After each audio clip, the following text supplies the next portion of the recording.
Muy bien, les dijimos en el primer bloque de la noche de hoy que íbamos a hablar nuevamente de educación actual. Para nosotros, evidentemente, es un problema de valores. Un problema de valores según el continente en el que nosotros estemos inmersos, porque educar, por ejemplo, en Qatar o Emiratos Árabes Unidos o en Saudi Arabia, por ejemplo, es muy distinto que educar aquí en España, e inclusive educar, por ejemplo, en los países centroamericanos. Porque el mundo, lamentablemente, está muy dividido. Los políticos han dividido este mundo, crean guerras también por sobre todas las cosas. Entonces, se trata de desinformar o de educar mal. Para nosotros, es una opinión muy personal, la educación actual es un fracaso absoluto. Pero no es Milton Trinidad quien tiene que opinar sobre estos temas, sino las personas especializadas en el mismo. Entonces, para ello, vuelve a nuestro programa, una vez más, el profesor Onofre Antonio López Alarcón, ex director del Instituto de Educación Secundaria Alquipir de Ezejín.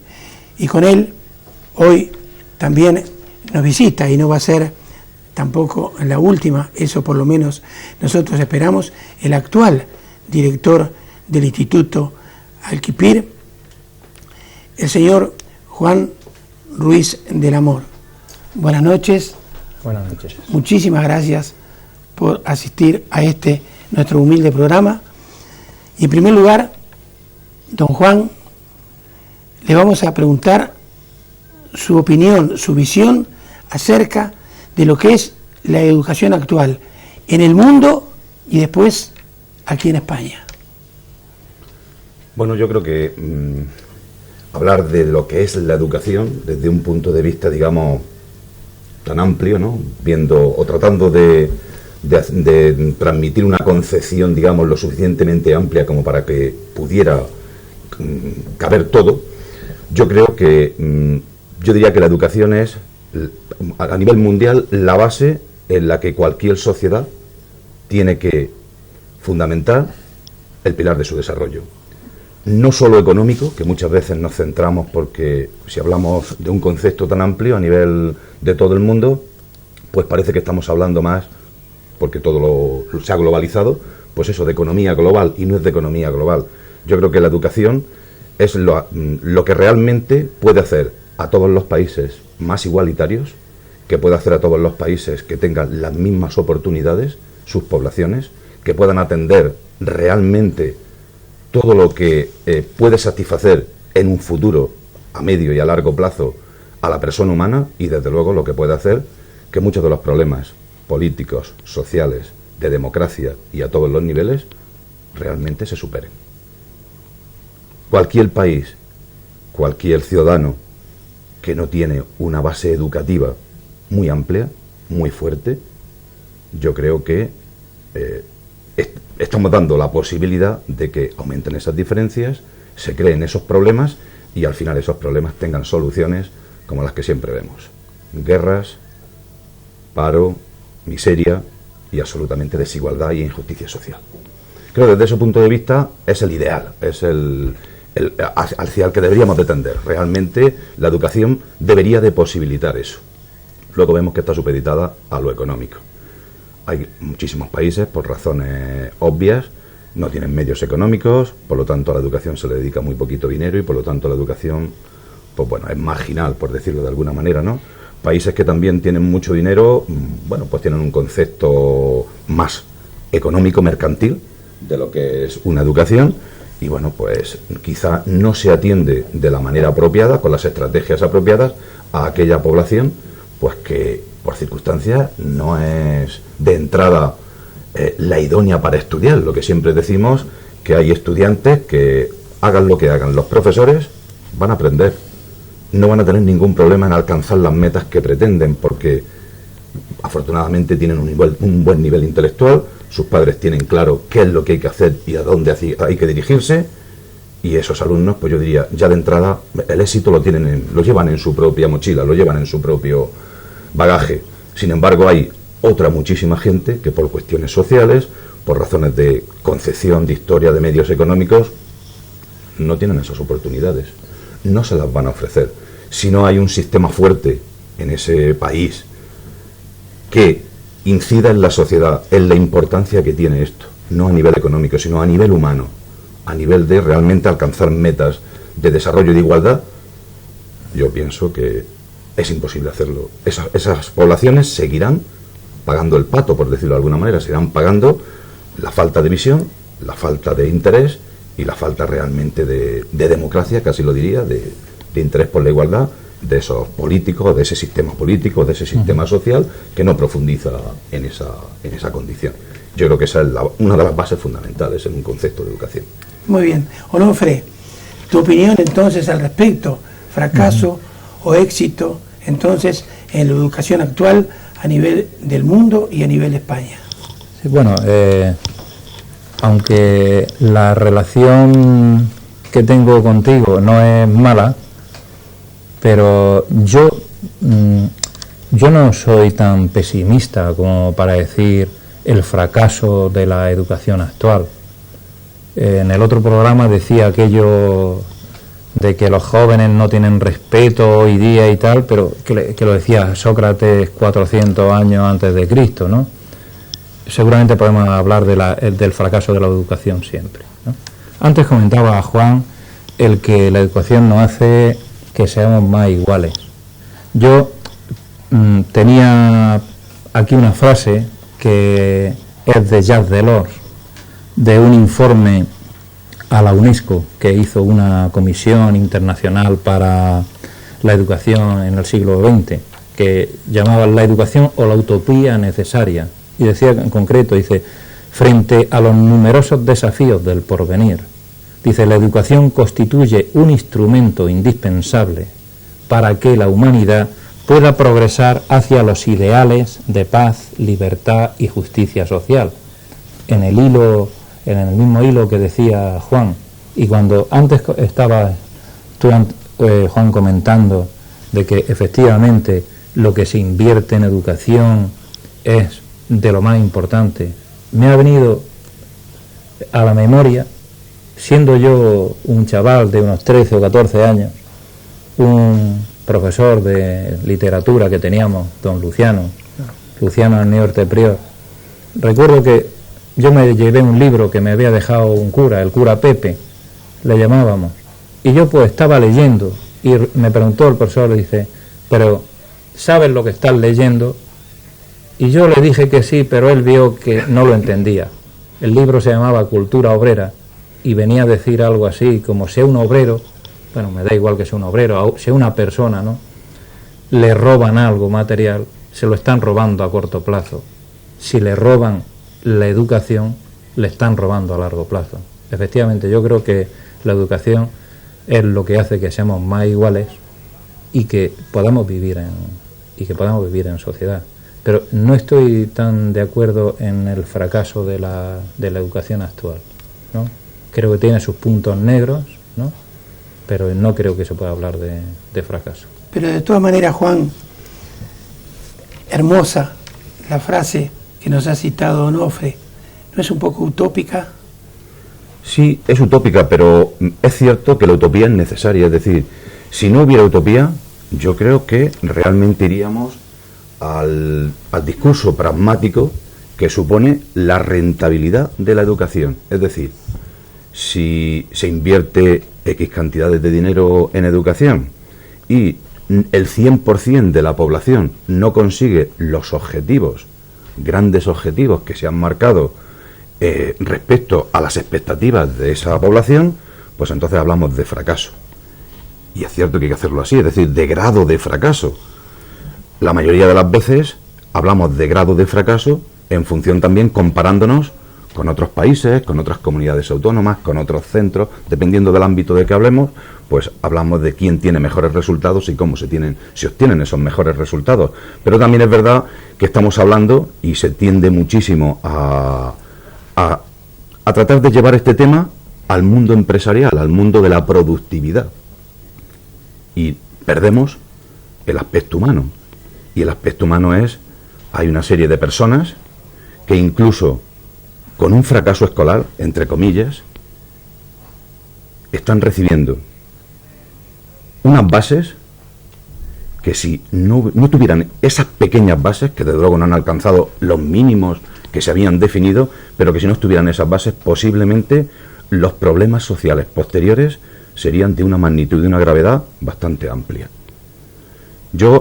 A mí lo que más me interesa de lo que hoy, por ejemplo, se está hablando demasiado, creo yo, no es que se hable demasiado, habría que hablar más, pero creo que desde otros puntos de vista, lo que es la calidad educativa, pues uno de los aspectos que más me interesan es precisamente qué podemos hacer y qué le hemos aportado a ese alumnado que probablemente lo que le está pidiendo el sistema educativo no se adecúa a lo que esa persona cree que puede ofrecer. Y quizá el fallo está no en exigir a esas personas aquello que no entienden, sino en proporcionarles aquello que necesitan. Y entonces hablaríamos de éxito. Pero es un tema complejo, es un tema en el que esta estructura que sería la educación, un edificio o una mesa, siempre nos vamos a la metáfora de la mesa, tiene patas, puede ser una mesa de 4 patas, una mesa compuesta con muchas patas, pero bueno, por limitarnos a ser bastante concretos, una mesa de 4 patas en las que cada pata es muy importante. Si le quitamos una pata, si falla una pata, la mesa ya va a empezar a tener problemas de estabilidad. Desde luego, si fallan 2 patas, la mesa ya no se sostiene. Por muy bien que funcionen las otras 2 patas, la mesa no se mantiene en pie. Y creo que en la educación ocurre eso. Si una pata falla de manera muy importante, se resiente muchísimo la estabilidad del sistema. Y aquí, claro, hablar de patas es hablar del papel de los padres, del papel de los profesores, del papel de la administración y del concepto que se tiene de educación. Es decir, qué queremos, qué pretendemos y qué hacemos para lograr eso que decimos que queremos. Y ahí yo creo que es donde estaría, digamos, el nivel de la fuerza que tienen esas patas para mantener lo que hay encima. Ahora bien, hemos estado hablando, o Milton Trinidad ha estado hablando de ese fracaso, entre comillas, de la educación actual a nivel mundial, desde el punto de vista, digamos, de quienes la programan, de quienes estamos en televisión, de quienes la tele dirigen desde todo punto de vista. Por ejemplo, desde el punto de vista religioso, si ustedes van a un colegio, a un instituto en Bahrein, por ejemplo, allí les van a hablar del Islam, les van a hablar de Alá. Si están aquí en España, les van a hablar de Dios, les van a hablar de la religión católica. Pero en fin, ustedes trabajan con adolescentes. Y en el tercer bloque, en el próximo bloque de la noche de hoy, vamos a seguir hablando del tema con ese gran psicólogo que es, y gran amigo nuestro, que es Juan del Amor. Pero también quiero saber cuáles son los problemas principales que ustedes afrontan en la educación de esos adolescentes que llegan a vuestro instituto. Cuéntanos. Bien, yo diría que los problemas se pueden ver desde distintos puntos de vista o se podrían catalogar en capítulos. Uno de los problemas más importantes es la motivación, o sea, cómo motivar a un alumno para que tenga ganas de estudiar, ¿no? Ahí, antes comentaba Juan, las patas de la mesa. Es bueno que un alumno ya encuentre motivación en su casa. La campaña esa que vemos en anuncios de televisión de si tú lees, él lee. Pensemos que un crío de pequeño lo único que hace es copiar lo que están haciendo sus padres. de alguna forma, si los padres tienen ganas de aprender, gusto por la cultura, seguro que ya lleva el alumno un alto grado de motivación. Es verdad que el profesorado, según las estrategias que utilice o utilicemos en el aula, podemos motivar más o menos. Eso también es verdad. Pero yo quería apuntar también una cosa. Lo digo porque ahora estamos un poco en el tiempo de que los libros de texto, que empieza el curso, la cuesta de septiembre, etcétera, ¿no? Los estados tienen que invertir dinero en educación. Los padres tenemos que invertir dinero en la educación de nuestros hijos. No puede ser que tengamos dinero para gastarnos en unas largas vacaciones, no sé cuánto, y luego, pues, no veamos bien el gastarnos no sé cuántos euros más, que están caros, o los libros, o los cuadernos, o etcétera, ¿no? O sea, quiero decir que muchas veces es cuestión de prioridades. Igual que le pasa a los estados, nos pasa a las personas. Prioridades en el gasto y prioridades en el tiempo. ¿Dónde invertimos el dinero las familias y dónde invertimos el tiempo las familias? Si yo estoy delante de la televisión 6 horas al día y 5 minutos delante de un libro, ¿qué quiero? ¿Que mi hijo esté 6 horas delante de un libro y 5 minutos delante de la televisión? Pues eso no puede ser. O sea, quiero decir que depende mucho en ese grado de motivación cuáles sean los testimonios que ve el alumno, tanto en el centro educativo como también en la casa, ¿no? Muy bien. Juan, ¿vuestra adolescencia fue similar a la adolescencia que ustedes se encuentran actualmente en el instituto? Yo diría que la adolescencia, como tal, sí fue similar, porque si nos damos cuenta y hablas con los alumnos, pues tienen los mismos problemas, tienen las mismas necesidades, sienten lo mismo y opinan igual que opinábamos nosotros, es decir, las mismas cosas que nosotros decíamos, las escuchamos y ahora nos escandalizamos. Y la verdad es que simplemente quiero decir, bueno, ¿y qué pasaba en tu época cuando estábamos en el instituto y hablábamos de este profesor, de este problema, de esta situación que teníamos, de nuestras dificultades, de los jóvenes y demás? Pues lo mismo. La única diferencia, eso sí, y es muy grande, ciertamente, es que no es la misma sociedad la que nosotros tuvimos, la que yo tuve, que la sociedad que hay ahora. En esa sociedad también era complicada, en el sentido de que, desafortunadamente, no había las mismas oportunidades que hay en la sociedad actual y casi podemos decir, yo por lo menos lo puedo afirmar, que mucha gente muy válida no tuvo su oportunidad. No le dieron la oportunidad de poder escoger, de poder decidir si quería formarse o no quería formarse.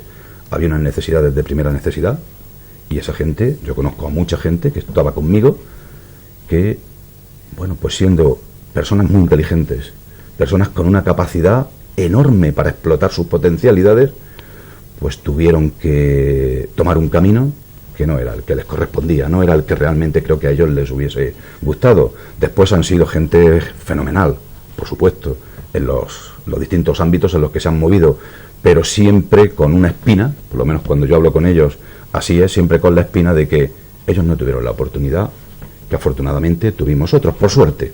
Entonces, lo que sí es verdad es que los jóvenes hoy se mueven en un ambiente tan complejo, con tantos estímulos, con tantos impulsos, que la verdad es que la sociedad se lo pone muy difícil para que tengan las ideas claras. Claro, ahí está lo que decía Onofre, los padres tienen que marcar un camino. Yo puedo asegurar, por ejemplo, que mis padres lo tenían muy claro, a pesar de ser una familia muy humilde, que apenas sí tenían recursos. Mis abuelos, que eran de una mentalidad mucho más anterior, en el que el estudio era una cosa que ellos no entendían o sea, era aprender las 4 reglas, desenvolverte con la lectura, con la escritura, pero si eras espabilado tú te ibas a desenvolver bien en la vida. Pues claro, evidentemente tendían más a, bueno, pues yo te ofrezco toda la ayuda que sea necesaria, pero para que el chico aprenda un oficio, se desarrolle y pueda aportar a la familia los recursos que faltan. Y sin embargo, pues mi familia, en una situación, digamos, perentoria, porque falleció mi padre y mi madre estaba viuda y con 2 hermanos, éramos 3, era difícil. Lo tenía muy claro y dijo que sus hijos iban a estudiar si ella podía, aunque tuviese que limpiar, aunque tuviese que hacer nada más que eso, sus hijos iban a estudiar. Y claro, ante una situación de esas, desde luego, sus hijos hemos estudiado, evidentemente, todos tenemos carrera, y dices, es que si no hubiese sido así, yo no habría estudiado, es decir, yo no sería hoy un profesor de secundaria, un psicólogo, sino que posiblemente sería, pues bueno, pues según lo que recuerdo, posiblemente estaría en un banco, bueno, pues a lo mejor sería, pero no era ese, yo diría, no hubiera sido el destino que yo hubiese querido, habría sido el destino que me habría impuesto un momento determinado en unas condiciones sociales determinadas. Afortunadamente hoy creo que ningún joven se va a ver en esa situación, o muy poquito, se podrían contar con los dedos de la mano, pero por contra, en aquel momento yo sí recuerdo que estudiar era importante, es decir, socialmente estudiar era la única vía que había para salir precisamente de esa situación de precariedad, a todos los niveles, cultural, económico, social.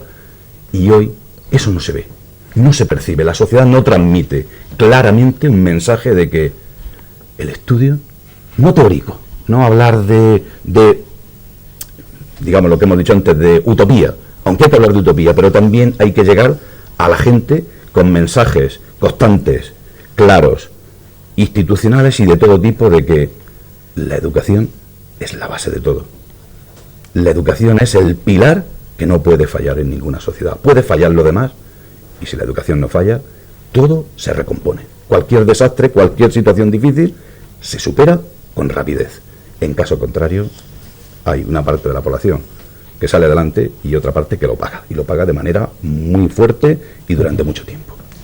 Muy bien, una última pregunta, ya nuestro realizador nos avisa de que el tiempo está casi caducado, pero de todas maneras una última pregunta que puede ser quizá, y sin quizá de por medio, un contrasentido.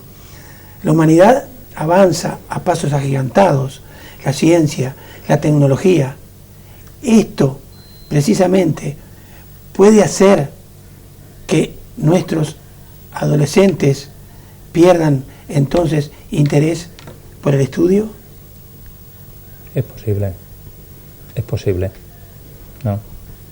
Porque es verdad que yo cuando estaba antes comentando, Juan, me estaba viniendo a la cabeza, digo, es que es verdad, digo, uno puede tener un hijo que esté estudiando un montón de tiempo y luego pues ves a otra persona que dejó de estudiar hace muy poco, que va en el coche, que tiene, como digamos, unos ciertos lujos, ¿no?